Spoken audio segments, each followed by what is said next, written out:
आज देश का दुर्भाग्य है, पहले तो क्लासरूम में भी कोई अगर चोरी करता था, किसी की कॉपी करता था, तो वो भी 10 दिन तक अपना मुंह किसी को दिखाता नहीं था। आज जो भ्रष्टाचार के आरोप जिन पे सिद्ध हो चुके हैं, जो जेलों में समय निकाल करके पैरोल पर आए, आज वॉशिंग मशीन से भी बड़ा कंधे पे लेकर के महिमा मंडन कर रहे हैं ऐसे चोरों का सार्वजनिक जीवन में। कहां ले जाना चाहते हो देश को तुम? जो सजा हो चुकी है, मैं ये तो समझता हूं कि आरोप जो है उनके लिए तो आप सोच सकते हैं, लेकिन जो गुनाह सिद्ध हो चुका है, जो सजा काट चुके हैं, जो सजा काट रहे हैं, ऐसे लोगों का महिमा मंडन करते हो आप? कौन सा कल्चर और देश की भावी पीढ़ी को क्या प्रेरणा देना चाहते हो आप? कौन से रास्ते और ऐसी कौन सी आपकी मजबूरी है?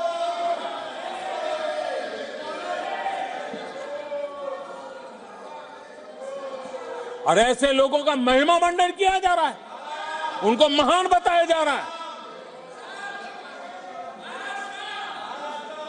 जहां संविधान का राज है, जहां लोकतंत्र है, माननीय अध्यक्ष जी, ऐसी बातें लंबी नहीं चल सकती हैं। ये लोग लिख करके रखे हैं कि ये जो महिमा मंडन का काम चल रहा है उनका, वो अपने ही खात्मे की चिट्ठी पे सिग्नेचर कर रहे हैं लोग।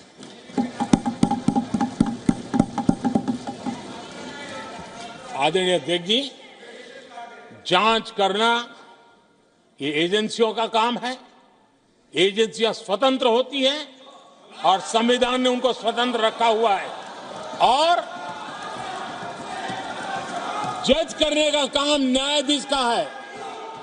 जज करने का काम न्यायाधीश का है और वो अपना काम कर रहे हैं। और अध्यक्ष जी, मैं इस पवित्र सदन में फिर से दोहराना चाहूंगा, जिसको जितना जुल्म मुझ पर करना है कर ले, मेरी भ्रष्टाचार के खिलाफ लड़ाई चलती रहेगी। जिसने देश को लूटा है उनको लौटाना पड़ेगा, जिन्होंने देश को लूटा है उनको लौटाना पड़ेगा। ये मैं देश को इस सदन की पवित्र जगह से वादा करता हूं। जिसको जो आरोप लगाना है लगा लें, लेकिन देश को लूटने नहीं दिया जाएगा, और जो लूटा है वो लौटाना पड़ेगा। आदरणीय अध्यक्ष जी, देश सुरक्षा और शांति का एहसास कर रहा है। पिछले 10 वर्ष की तुलना में सुरक्षा के क्षेत्र में देश आज वाकई सशक्त हुआ है। आतंकवाद, नक्सलवाद एक छोटे दायरे में अब सिमटा हुआ है।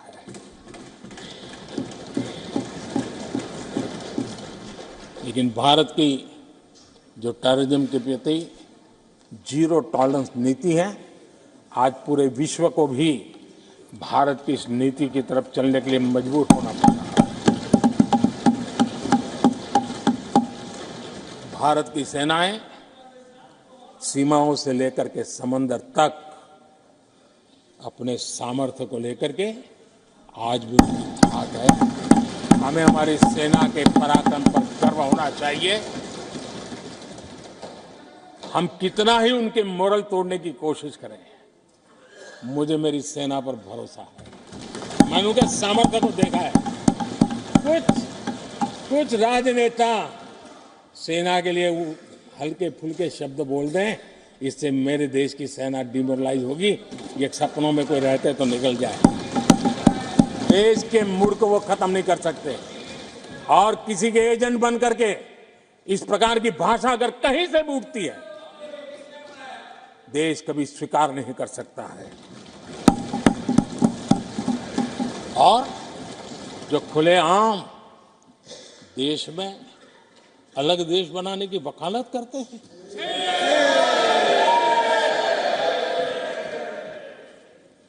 जोड़ने की बातें छोड़ो, तोड़ने की कोशिश करिए। यार आपके अंदर क्या पड़ा हुआ है? क्या इतने टुकड़े करके अभी भी आपके मन को समाधान नहीं हुआ है? देश के इतने टुकड़े कर चुके हो आप, और टुकड़े करना चाहते हो? कब तक करते रहोगे? आदरणीय अध्यक्ष जी, इसी सदन में अगर कश्मीर की बात होती थी तो हमेशा चिंता का स्वर निकलता था, छिटाकशी होती थी, आरोप प्रत्यारोप होते थे। आज जम्मू कश्मीर में अभूतपूर्व विकास की चर्चा हो रही है और गर्व के साथ हो रही है। पर्यटन लगातार बढ़ रहा है, G20 समिट होती है वहां, पूरा विश्व आज उसकी सराहना करता है। आर्टिकल 370 को लेकर के कैसा हुआ बना के रखा था। कश्मीर के लोगों ने जिस प्रकार से उसको गले लगाया है, कश्मीरी जनता ने जिस प्रकार से गले लगाया है, और आखिर के ये समस्या किसकी देन थी? किसने देश के माथे पर मारा था? किसने भारत के संविधान के अंदर इस प्रकार की दरार करके रखी हुई थी? आदरणीय अध्यक्ष जी, अगर नेहरू जी का नाम लेते हैं तो उनको बुरा लगता है, लेकिन कश्मीर को जो समस्याएं झेलनी पड़ी उसके मूल में उनकी ये सोच थी और उसी का परिणाम है देश को भुगतना पड़ा। जम्मू कश्मीर के लोगों को, देश के लोगों को नेहरू जी की गलतियों का बहुत बड़ी कीमत चुकानी पड़ी है। आदरणीय अध्यक्ष जी, वो भले गलतियां करके गए, लेकिन हम मुसीबतें झेल करके भी गलतियां सुधारने के लिए हमारी कोशिश जारी रखेंगे। हम रुकने वाले नहीं हैं। हम देश के लिए काम करने के लिए निकले हुए लोग हैं। हमारे लिए नेशन फर्स्ट है। आदरणीय अध्यक्ष जी, मैं सभी राजनीतिक दलों के नेताओं से आग्रह करूंगा, सभी माननीय सदस्यों से आग्रह करूंगा, भारत के जीवन में एक बहुत बड़ा अवसर आया है। वैश्विक परिवेश में भारत के लिए बड़ा अवसर आया है। एक नए आत्मविश्वास के साथ आगे बढ़ने का अवसर आया है। राजनीति अपनी जगह पे होती है, आरोप प्रत्यारोप अपनी जगह पर होता है, लेकिन देश से बढ़कर कुछ नहीं होता है। और इसलिए आइए मैं निमंत्रण देता हूं आपको, कंधे से कंधा मिलाकर के हम देश के निर्माण के लिए आगे बढ़े।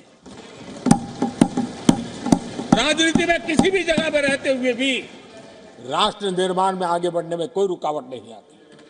अब इस राह को मत छोड़िए। मैं आपका साथ मांग रहा हूं, मां भारती के कल्याण के लिए साथ मांग रहा हूं। मैं विश्व के अंदर जो अवसर आया है उस अवसर को बुलाने के लिए आपका साथ मांगता हूं। मैं आपका सहयोग चाहता हूं 140 करोड़ देशवासियों की जिंदगी को और समृद्ध बनाने के लिए और सुखी बनाने के लिए।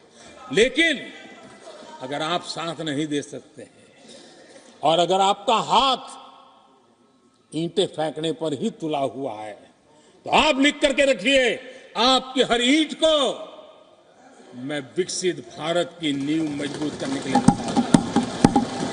आपके हर पत्थर को मैं विकसित भारत के जो सपनों को लेकर के अब चले उसकी नींव मजबूत करने के लिए मैं लगाऊंगा और देश को हम उस समृद्धि की ओर लेके जाएंगे।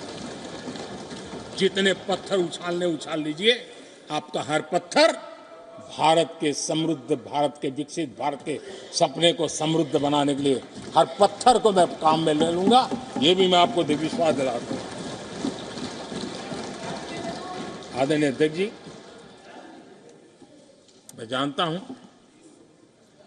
साथियों की तकलीफें मैं जानता हूं, लेकिन वो जो कुछ भी बोलते हैं मैं दुखी नहीं होता और दुखी होना भी नहीं चाहिए, क्योंकि मैं जानता हूं ये नामदार है, हम कामदार हैं।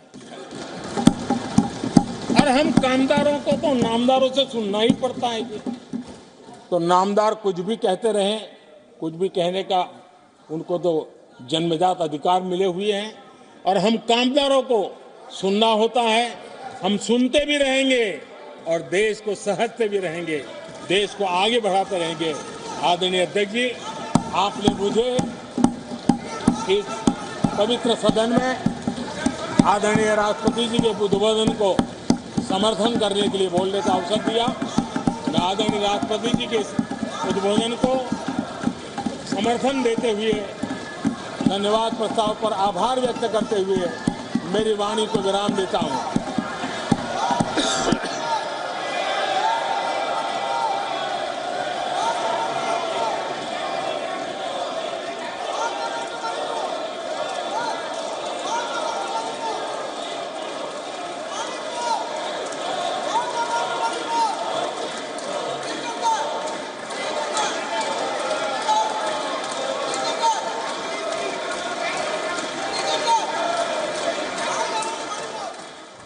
All right, Prime Minister Narendra Modi there replying to the motion of thanks by the President, and in that speech making a political pitch for the national elections this year, and also ripping through the opposition, saying that the opposition is doing a good job of staying in opposition, and what we have achieved in the last 10 years, the opposition, particularly Congress, could not have achieved in even 100 years.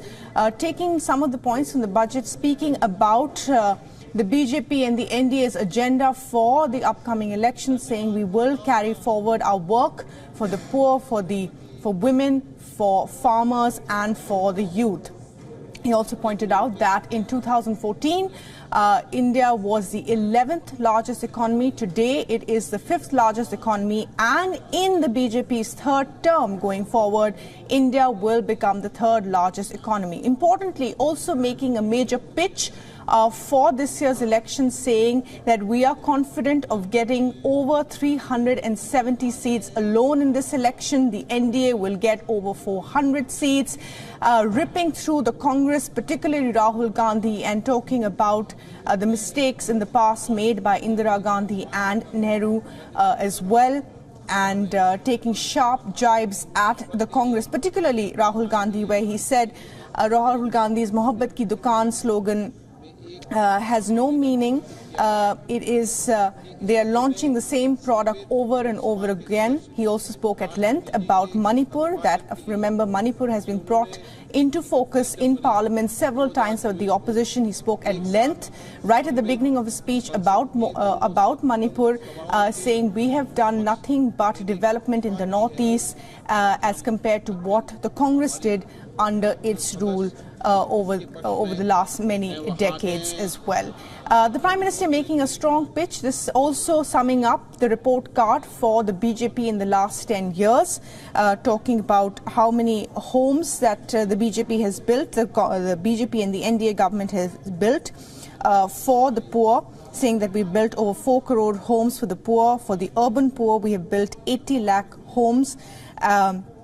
And it would have taken the Congress 100 years to do what we have done in merely 10 years. Also speaking at length about farmer issues, women empowerment, and some of the other issues that the BJP feels is the core of their manifesto going forward. With that, we're wrapping up this news bulletin. News and updates continue on the other side. Stay with us.